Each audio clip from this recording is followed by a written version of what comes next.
the hospital, watching how she cared for her patients, how compassionate she was, and that's all I wanted to be. And that dream was realized when I relocated to the US. And I was like excited, my dreams come true, and I'm all set. I went from nursing school straight to the emergency room in 1998-99, and there I started caring for survivors.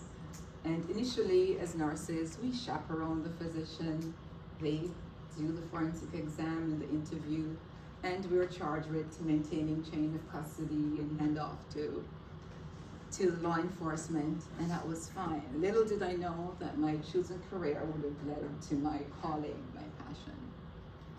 In 2014, the hospital where I worked, one of the nurses brought the SANE program, and I was one of the first nurses who jumped and got signed up, got trained through the Florida Council Against Sexual Violence, and that's where my journey began.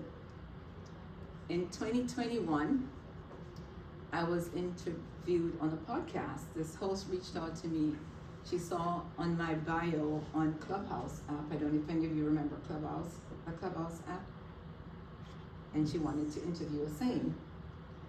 So, without my permission, my mouth just blurted out, I'm a survivor of childhood sexual abuse. Happened at 11, and at the time I was almost 60. I had briefly mentioned it to one of my aunts when I was in my 40s, and she had passed since then. So this was a secret. I was muted for all that time, never shared my story. Everything looked fine on the outside. I was thriving, doing everything. And this is the thing with trauma. Childhood trauma doesn't stay in childhood. It follows you. It impacts everything you do, the way you see yourself, the way you see the world. I shared that story with friends and family, and of course, after the shock wears off, because this was a family member, and plus, nobody knew. And then the most amazing thing happened. Friends started reaching out to share their stories. Family members started reaching out to share their story. If you can talk about this, I can also share my story.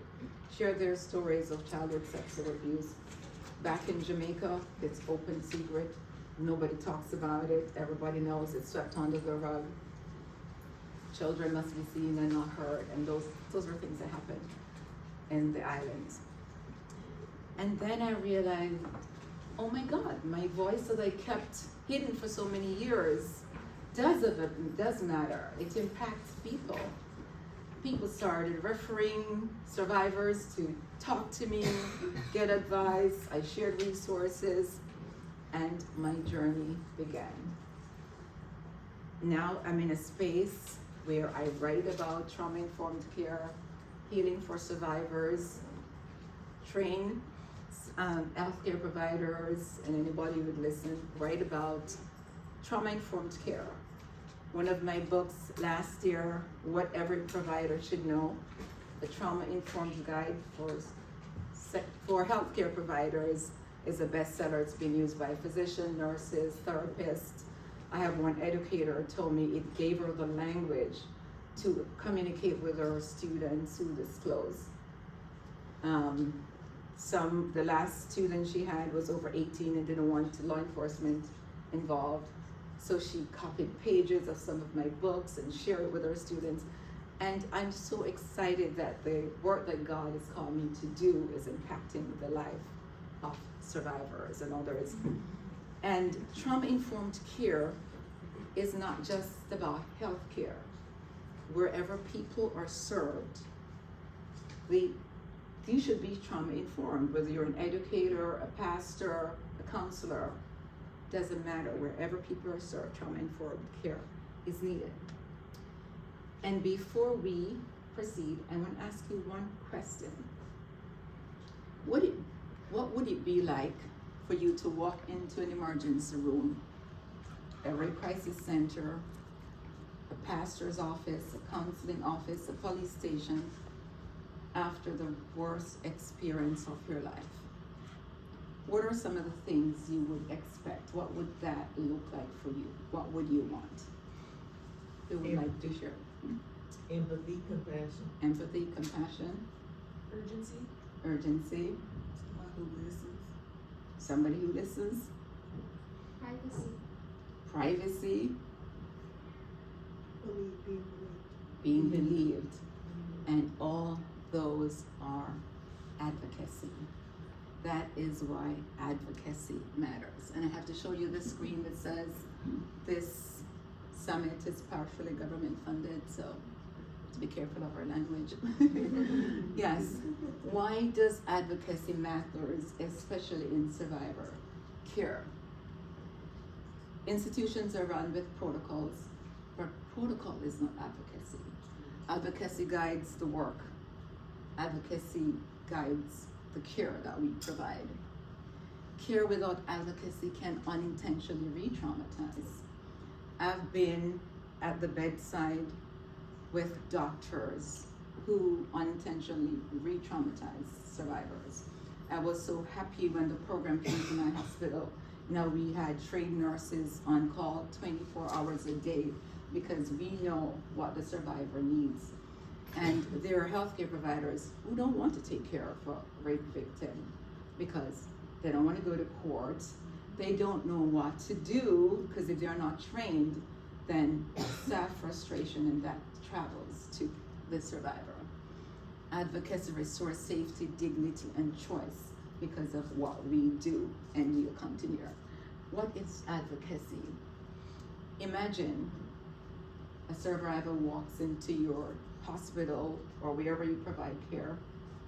Forms are signed, exams are completed, discharge. Nobody explains the why. Why did I do that? Why did this happen? Why do we need to do this exam? Nobody asks for consent beyond the original form that is signed. We who are in a trauma-informed space, we ask consent from point A to point B. I'm going to swab your mouth now, is that okay? I'm going to do your head-to-toe assessment, and every step of the way, consent is not just a one-time word where it comes to trauma-informed care. The power of advocacy. Advocacy is healing, offering survivor choices, privacy, or communication, creating an environment of safety to build trust. We prevent re-traumatization, and advocacy is culture. All survivors are not the same. They experience trauma differently. They have different language, values, and beliefs. So advocacy helps us to meet them where they're at. Advocacy is not about being nice, kind. It's being intentional in what we do for survivors, the care we provide. We protect autonomy. Remember, a survivor just had that ripped away from them. Someone violated them. So our job as providers is to return as much control as is possible. Advocacy, trauma-informed advocacy, interrupt harm within systems.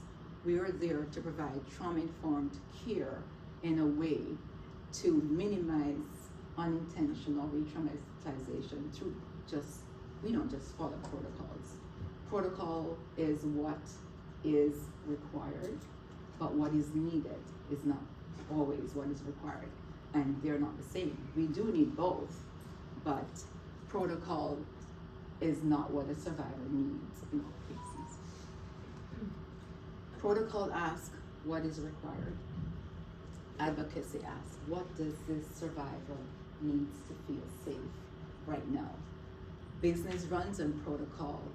Trauma-informed advocacy is different. It's a care we intentionally provide throughout the experience, from registration to discharge. What I teach is every member of the team needs to be trauma-informed. I've worked at hospitals where the greeter is security or a secretary. If you don't train every member of the team, your survivors are unintentionally being re-traumatized. If every member of the team is trained, it doesn't matter who encounters the survivor first. And you don't have to know that this person is a survivor, because the statistic says 1 in 6 women and 1 in 33 men has experienced some form of sexual violence in their lifetime. They're walking among us every day. So when someone walks in, like I'm speaking from the emergency room background, someone walks into the emergency room, they may come in for, I have a bellyache, but it could be that they were just sexually assaulted. They're watching, they're listening to your tone, they're watching your hands, your body language. Am I safe with this person enough to disclose what really happened, what care I need?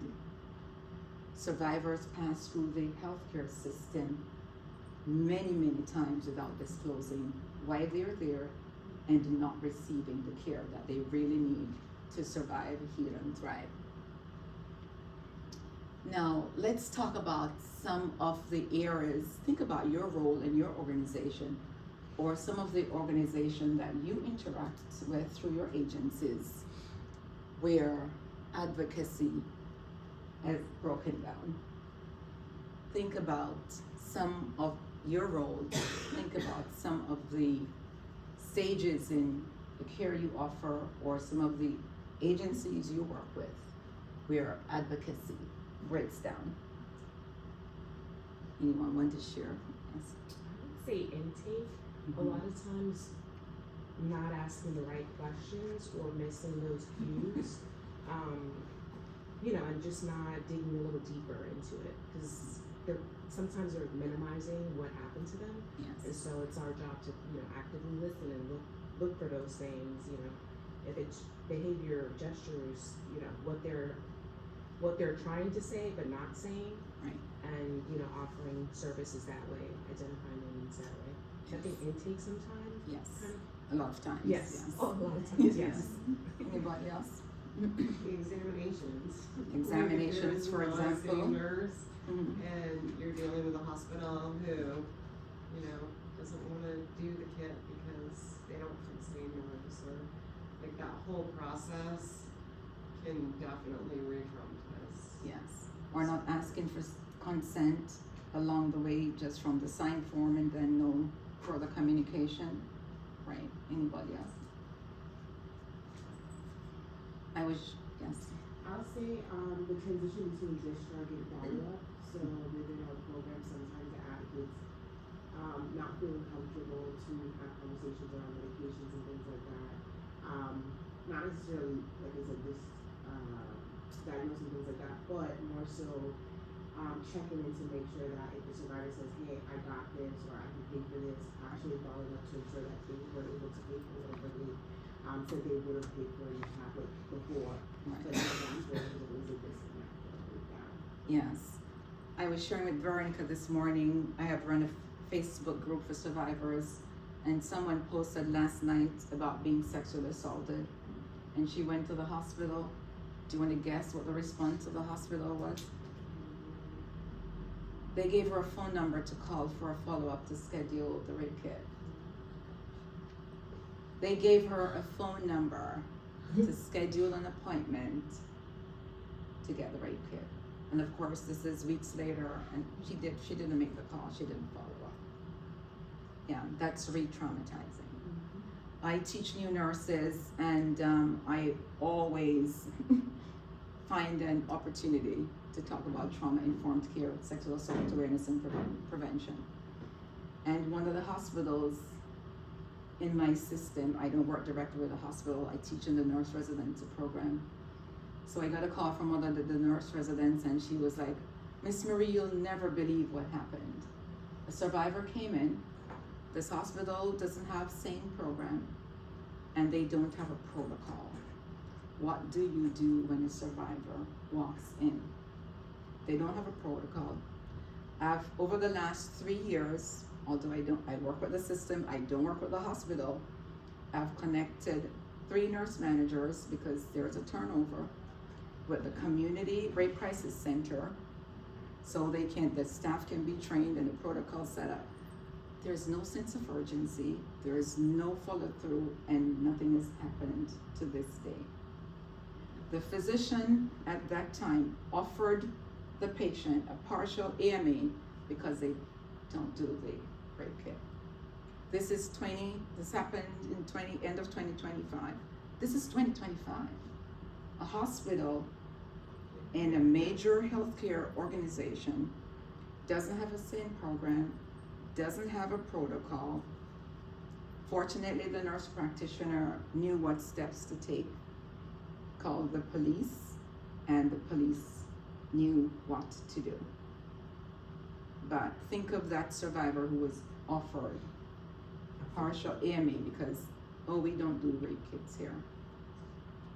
When their community resources, when all they need to do was partner with a community rape crisis center and have a set protocol for the staff to follow. Without training, your staff is frustrated. They want to do the right thing, they just don't know what to do. The physician didn't know what to do, so he's not trained.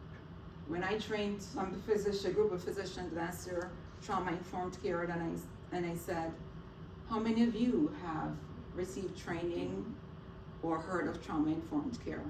One. It was almost 30 of them. One. It's 2025.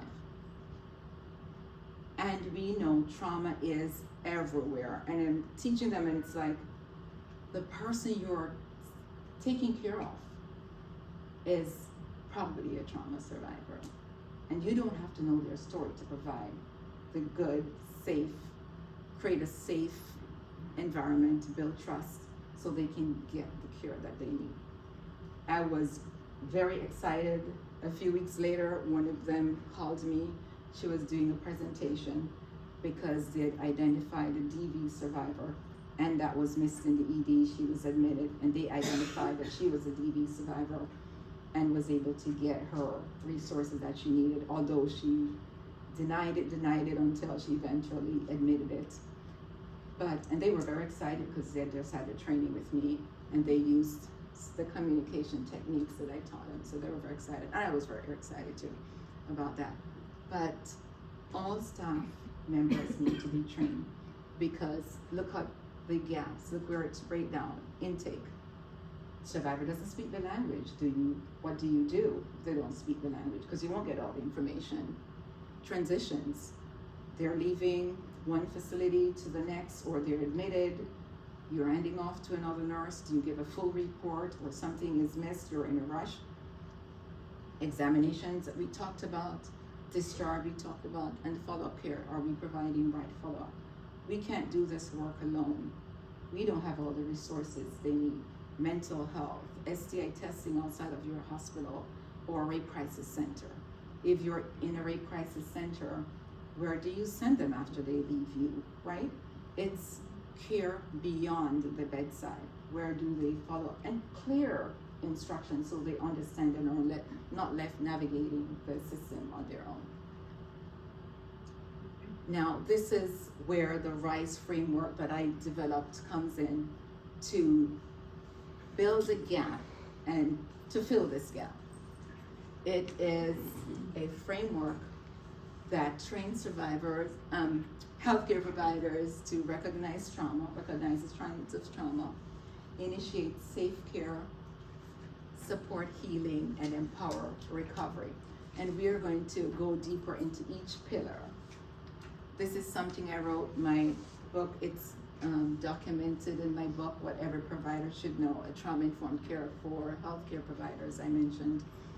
It's also accepted for publication in the Journal of American Experts in Traumatic Stress for their current, it's coming up, will be released in their journal for the month of June this quarter.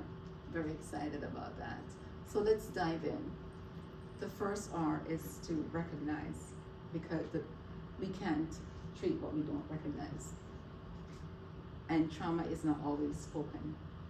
It's in the behavior, hesitation, quiet, avoidance, signs of anxiety, or even aggression.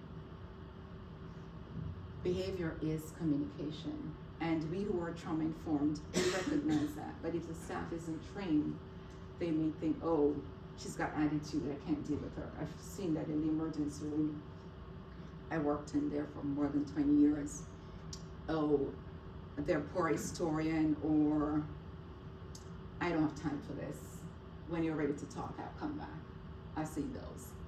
Sometimes it's silence, and sometimes silence is the only communication. So we gotta recognize that. And then build safety. Initiate safe care. I, in R.I.S.E, explain before touching. Trauma-informed care advocacy begins with communication. What is going to happen? What's the next step? You don't interrogate. They don't have to prove their pain. We need to prove to them that they're safe with us, right? So they can trust us and get the care that they need. Ask permission often.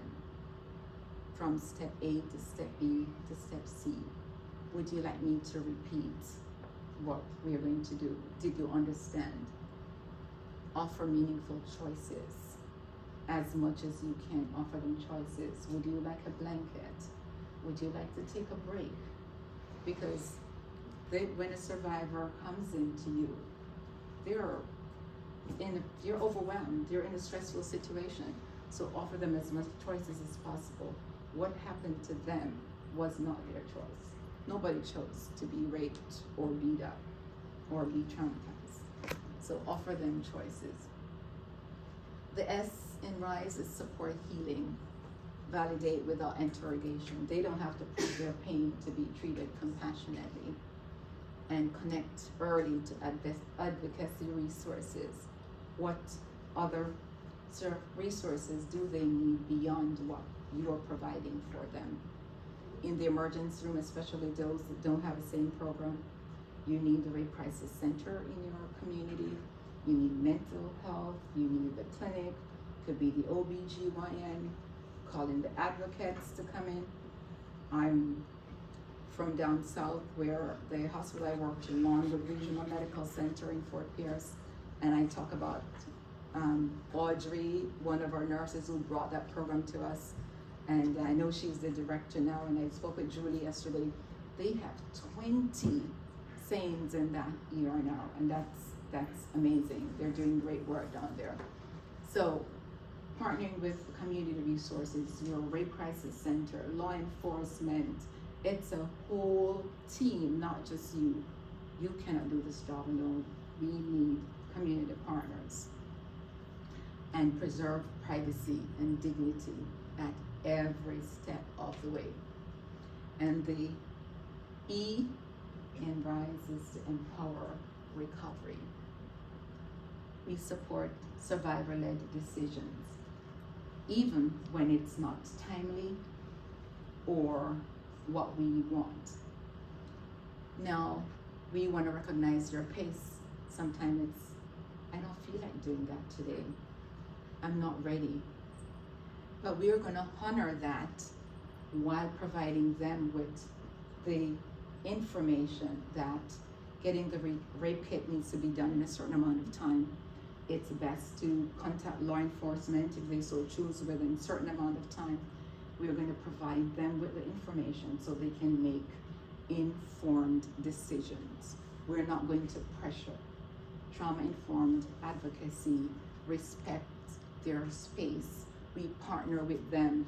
We don't decide for them. We decide with them.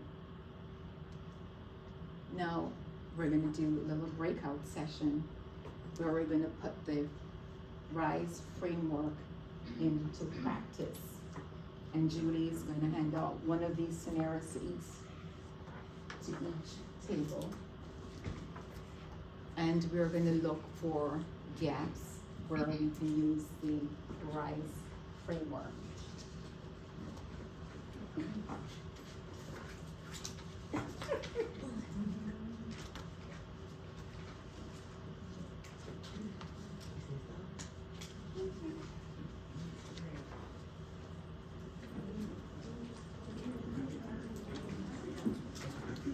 So you're going to be asking, you're going to look at the scenarios from the survivor's point of view, not from your chart.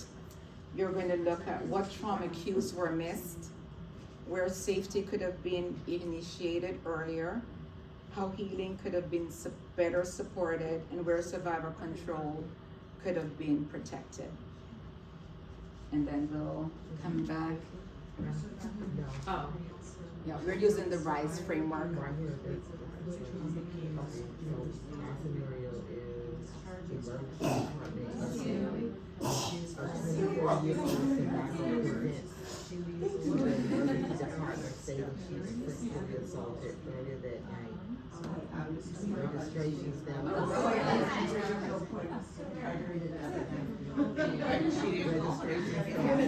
information quickly due to a busy waiting room. She is taken into a room in the back and asked multiple times to repeat what